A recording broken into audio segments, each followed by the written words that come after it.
نازیہ کی نئی نئی شادی ہوئی تھی۔ پہلے پہل تو سب ہی خوش اخلاقی سے پیش آتے رہے، پھر آہستہ آہستہ میٹھے بولوں کی پرت اترنا شروع ہوئی۔ دبے دبے لفظوں میں نازیہ کی پکی رنگت پر باتیں ہونے لگیں۔ نازیہ کی 4 ننندیں تھیں۔ نازیہ کے شوہر طاہر سب سے بڑے تھے۔ ایک دن وہ عام سے کپڑے پہنے کچن میں کام کر رہی تھی کہ اس کی چھوٹی والی ننند اندر داخل ہوئی۔ اوہ، یہ آپ ہیں نازیہ بھابھی؟ میں سمجھی ساتھ والوں کی کام والی آئی ہوئی ہے، نازیہ نے بظاہر ہنستے ہوئے کہا، لیکن اس کی آنکھیں صاف مذاق اڑا رہی تھیں۔ نازیہ کا دل بجھ کر رہ گیا۔ اس نے اس دن سے اپنا خاص خیال رکھنا شروع کر دیا۔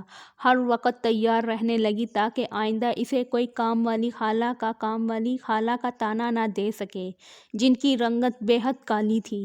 گورے کالے سب اللہ نے پیدا کیے ہیں، لیکن ظالم معاشرہ یہاں بھی روایت چھوڑنے کو تیار نہیں۔ ہلکے پھلکے میک اپ کے ساتھ وہ یقیناً بہت فریش اور اچھی لگ رہی تھی۔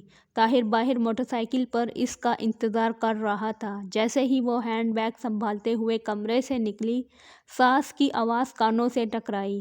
آئے ہائے! ایک تو اتنا کہہ کر وہ منہ ہی منہ میں کچھ بدبدائی، پھر بولی، اوپر سے سرخ سوٹ! بٹیا، کچھ تو خیال کیا ہوتا۔ چلو شاباش، کسی ہلکے رنگ کے کپڑے پہن کر جاؤ، یہ تو بالکل نہیں جچ رہے۔ یہ سننا تھا کہ نازیہ کی ساری خود اعتمادی ہوا ہو گئی اور اس کو اپنی ٹانگیں بے جان سی لگنے لگیں۔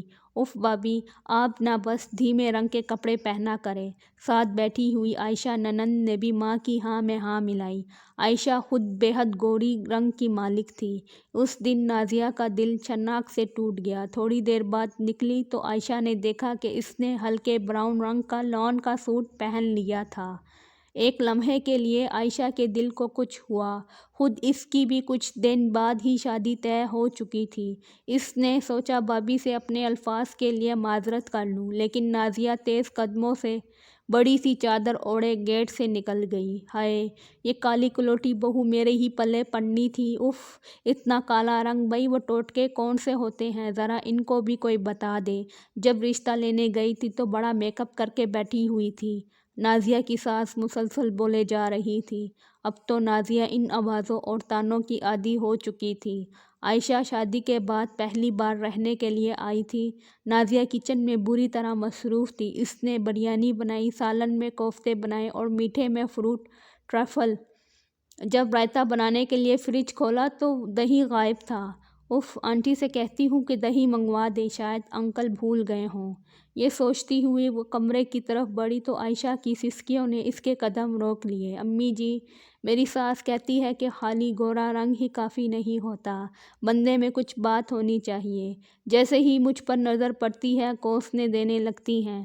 پتہ نہیں میں نے ان کا کیا بگاڑا ہے۔ اس دن میرے سے پیاز تھوڑا زیادہ براؤن ہو گئے تو سارا دن مجھے بے ہنر، کوڑ اور پوہڑ کہتی رہیں۔ اکرم سے میری شکایت بھی لگا دی۔ اکرم نے مجھے سب کے سامنے تھپڑ مارا امی جی۔ اتنا کہہ کر عائشہ پھر رونے لگی۔ باہر کھڑی نازیہ کا دل جیسے دھڑکنا بھول چکا تھا۔ کیا مکافات عمل اتنی جلدی بھی شروع ہو سکتا ہے، یہ اس نے کبھی نہیں سوچا تھا۔ اصل رنگ من کا رنگ ہوتا ہے، من کالا تو تن کالا۔ نبی کریم صلی اللہ علیہ وسلم نے فرمایا، مسلمان وہ ہے جس کی زبان اور ہاتھ کے شر سے دوسرے مسلمان محفوظ رہیں۔